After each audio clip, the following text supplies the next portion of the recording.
आज बहुत बड़ खुशीर दिन आम समस्त सारा राज्यवासी आज आम चौद्वार रु आसीचु। चौद्वार ओटीएम श्रमिक संगठन आसी, चौद्वार कटक उन्नयन परिषद आसी, चौद्वार बासी आसी, चौद्वार कटक विजु जनता दल आसी। आज आम आसीचु माननीय मुख्यमंत्री श्री नवीन पट्टनायक को देखा करूँ, कृतज्ञता जनइबू। समस्त मन भितर आनंदर लहर छुटी। दीर्घ वर्षर जहाँ प्रस्ताव थिला, जो दाबी थिला, ताको माननीय मुख्यमंत्री श्री नवीन पट्टनायक पूरण करिसेंती। प्रबाद पुरुष विजु पट्टनायक जहाँ आरंभ करथिले ओटीएम, निज हाथ में गढ़ी तोली उठी ओटीएम 1999 मसीहा बात्या पर ओटीएम बंद हो पड़ा।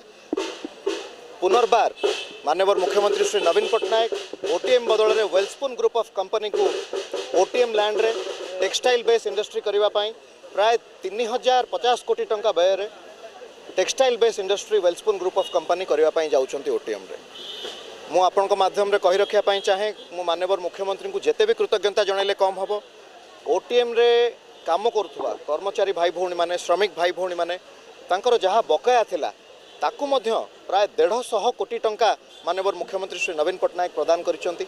ओटीएम रे काम करुवा कर्मचारी भाई भौणी माने एवं श्रमिक भाई भौणी मानक पई आज आम समस्तक पई आपण माने निजे भी देखि पारुथबे।